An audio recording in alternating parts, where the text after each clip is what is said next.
Ini dia Chef Arnold versus Ferry Irwandi. Berawal dari masalah Chef Arnold yang belum selesai tentang pemenang MasterChef season 11, kini berlanjut ke masalah NFT. Hola netizen yang tercinta, kisruh hasil penjurian Grand Final MasterChef Indonesia season 11 belum selesai. Setelah kemenangan kontroversial Belinda yang menuai kecaman, kini giliran sang juri, Chef Arnold angkat bicara terkait isu diskualifikasi peserta. Chef Arnold mengungkapkan pihaknya sebenarnya sudah baik hati tidak mendiskualifikasi salah satu finalis. Namun, dia tidak menjelaskan siapa peserta yang dimaksud. Ungkapan Chef Arnold tersebut kontan menuai kritikan pedas dari netizen yang budiman. Banyak yang menilai pernyataan Chef Arnold justru memperparah kisruh MasterChef Indonesia. Kritik datang pula dari sesama public figure, Ferry Irwandi. Menurut Ferry, Chef Arnold dinilai blunder karena tidak bisa menyikapi kontroversi dengan bijak meski menjadi juri acara tersebut. Emang Indonesia ini ramah sekali. Di sini orang yang ngepom-pom barang scam bisa punya karir, masih bisa nge-tweet begini. Ya, begitulah komentar Ferry Irwandi di akun X-nya. Dia menyoroti tidak hanya kisruh MasterChef, tapi juga menggali jejak digital Chef Arnold terkait bisnis NFT yang dianggap merugikan orang-orang. Ferry Irwandi bahkan menyinggung keterlibatan Chef Arnold dalam kasus penipuan NFT beberapa waktu lalu. Dia heran mengapa Chef Arnold bisa tetap eksis di jagat hiburan tanpa adanya konsekuensi atas skandal tersebut. Anda caleg loh, apa Anda tidak merasa bersalah, malu, atau menyesal? Ya, begitulah tanya Ferry Irwandi. Chef Arnold lantas membalas dengan menyarankan Ferry Irwandi untuk melaporkan kasus NFT itu ke pihak berwajib jika memang dirugikan. Dia mengaku sudah mengirimkan sesuatu ke DM Ferry Irwandi. Namun Ferry Irwandi menolak karena tidak mengenal Chef Arnold secara pribadi. Maaf, saya nggak buka DM dari orang yang nggak saya kenal. Ya, begitulah balasan dari Ferry Irwandi. Nah, gimana nih menurut netizen yang maha benar? Silahkan berkomentar ya. Baru pagi aja Twitter udah rame banget masalah si Ferry Irwandi yang ngelabrak si Chef Arnold. Bukan ngelabrak sih, bahasanya apa ya, kayak lebih ke confront Chef Arnold secara langsung. Si Ferry Irwandi ini keberatan dengan sikap atau respon dari si Chef Arnold yang pernah secara tidak langsung itu membuat banyak orang mengalami kerugian investasi di NFT. Dulu Chef Arnold sangat menggaungkan dan sangat memberikan spirit buat orang-orang untuk memulai investasi di NFT. Tapi it turns around dan ternyata NFT tidak semenguntungkan itu.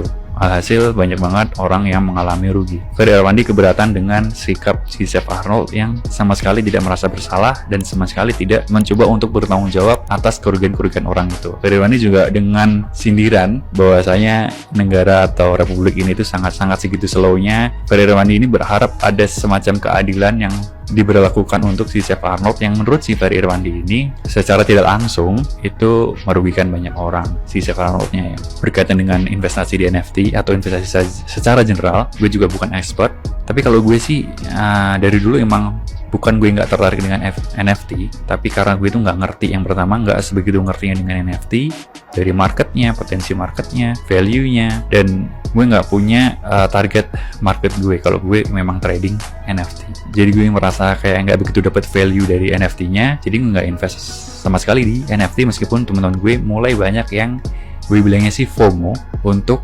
investasi di NFT. Ya, mungkin beberapa berhasil, beberapa sampai sekarang rugi. Gue juga nggak begitu mengurusi itu, tapi ini jadi pelajaran buat kita guys. Pelajarannya bukan pelajaran dari itu, bukan oh gue harus kayak Ferry Irwandi yang bisa konfront orang, bukan kayak Chef Arnold yang oh gue bisa cuek dengan masalah yang gue bikin sendiri, juga enggak. Hikmah yang bisa diambil dari kejadian ini adalah di kita, dari korban, you have to think different untuk masa depan. Maksudnya berkaitan dengan investasi dalam konteks ini. Menurut gue investasi yang baik itu bukan seberapa kita mendapat return, tapi seberapa kita mengerti investasi yang kita lakukan.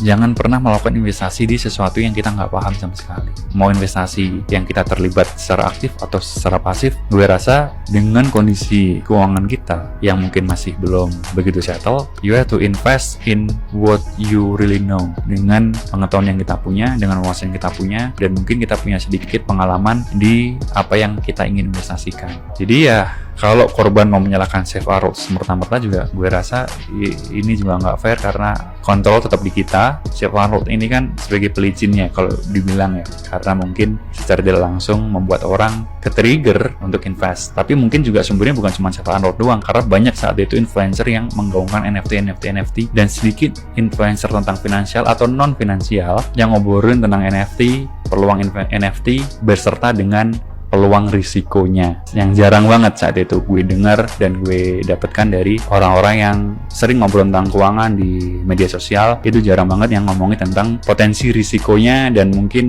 apa yang akan terjadi setelah kita mengalami risiko tersebut. So ya, investasi ke hal-hal yang kita tahu. Semuanya ada di kita, kontrol ada di kita, masa depan juga ditentukan oleh kita sendiri. Breaking news, cek Twitter guys. Ferry Irwandi berdebat versus Safe Arnold guys. Jadi asal muasalnya ya gara-gara tanda kutip kecurangan yang ada di MasterChef ya. Tanya lebih prefer Cindo dan sebagainya, walaupun pikir nggak mumpuni. Tapi langsung dilabrak sama Ferry Irwandi ya. Dilabraknya menggunakan tweet Safe Arnold masa lalu tentang NFT jadi exit liquidity, dan dia bilang jadi scam. Sehingga Ferry Irwandi pengen bikin konten tentang khusus NFT, sampai ribut disenggol sama NFT community. Coba take care Ferry Irwandi guys. Saya setuju itu scam ya, tapi Bitcoin is no crypto. Jadi untuk meluruskan semuanya, kita adakan Twitter Space aja ketimbang harus bikin konten. Jadi semua rakyat bisa ikut dalam perdebatan ini. Cepet tag ini ke dia guys.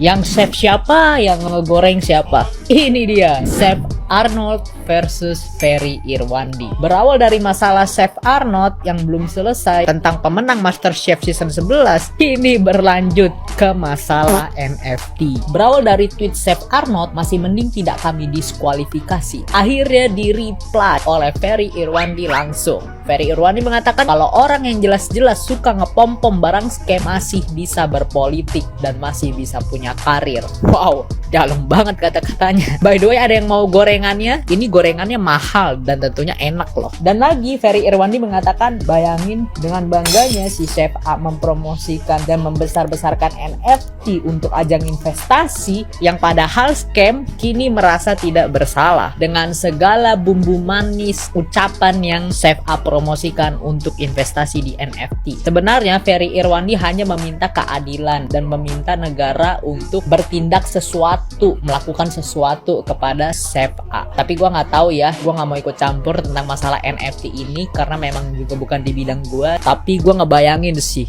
kalau Ferry Irwandi berkata seperti ini. Oke, Anda memang mahir dan master dalam memilih bumbu sebuah masakan. Tapi kali ini Anda yang saya jadikan bumbu dari masakan saya. Wow, let him cook bro. Tentang pernyataan Will Goes, kenapa sih ajang masak MasterChef itu banyaknya tuh Cindo? Bukan banyaknya Cindo, emang rata-rata Cindo semua kan. Ya memang adanya gitu, bukannya rasis ya guys. Terus dia bilang, ya karena kalau Cindo itu punya kesempatan untuk belajar di luar negeri gitu. Pastinya lebih bagus ya, oke. Terus lu tuh lihat luar negerinya yang bagian mana sih? Luar negerinya yang bagian mana? Gue tanya sama lo, emang setiap yang ada di luar negeri tuh bagus gitu? Bagus gitu? Kagak, lu kan paling ya kalau menurut gue ya Will, lu kan Cindo, pasti banyak duit, kan gitu kan. Ya memang kalau Cindo kan emang rata-rata kan kaya, pasti kalau liburan weekend aja kan ke luar negeri kan, itu pasti tempat yang lu datengin kan juga paling yang tempat pariwisata, yang emang itu tempat wisata. Coba deh lu kali-kali ke luar negeri gitu ya, lu ke tempat yang terpencil gitu loh, atau ke tempat yang bukan tempat-tempat utama ke pariwisata gitu, lu lihat deh, di luar negeri juga ada kok yang ngegelandang, sorry to say. Terus luar negeri yang mana sih yang lu banding-bandingin sampai kelihatannya tuh keren banget di mata lu gitu ya. Itu aja sih. Lagian ya, aku tuh cuma mau ngomong, percuma juga kuliah sampai ke luar negeri ya, orang macam kamu ya, kalau nggak dapet wisdom. Aku sebenarnya ngutip kata-katanya Bu Sri Mulyani, ya bener juga. Mau orang setinggi-tingginya belajar, itu puncak dari belajar itu memang wisdom. Gelar itu bonus ya, ilmu itu bonus, pastinya ilmu. Tapi apa sih lu tuh belajar? Inti dari lu belajar tuh apa? Biar lu dapet wisdom, kebijaksanaan. Lu nggak bisa memandang segala sesuatu ini hitam atau putih. Kalau orang lulusan luar negeri itu pasti sukses, kaya gitu kan. Kalau yang nggak pernah kuliah nggak akan sukses. Kehidupan tuh nggak sekejam itu. Kehidupan itu adil. Kalau misalnya sukses itu dipandangnya dari gelar, ya harusnya orang yang S3 itu harusnya miliuner rata-rata. Tapi kan enggak. Banyak kok yang S3 tapi ya ternyata mereka memilih hidup lebih sederhana, mereka hidup di hutan, mereka hidup di di jalanan. Karena kenapa? Bukan karena mereka miskin, karena mereka lebih ingin mengabdi. Ya, mengabdi. Nah, sedangkan yang koruptor itu ya, orang-orang yang nyalek ya jujur aja nih, itu kebanyakan di kehidupannya tuh gak jelas apa sih sumbangsi dia tuh secara nyata gitu. Gak jelas. Banyak kok orang di sekitar gue yang nyalek padahal gue tahu, padahal dia kan siapa gitu kesehariannya, dia nggak punya keterampilan apa-apa, dia cuman siapa ya, bukannya gue merendahkan ya, tapi tiba-tiba bisa nyalek ya karena dia banyak duit. Udah, kenapa dia bisa nyalek? Karena dia punya duit. Dah, ini ajang ya. Kenapa orang bisa menang ya? Karena dia kenal sama orang dalam ya, nepotisme ya. Pastinya nggak mungkin di Indonesia mah mau gelar setinggi-tingginya kalah sama orang dalam. Dah, itu aja. Oke, Wilgos, belajar ya yang rajin. Lu kan orang kaya, harusnya dapat dong wisdom itu.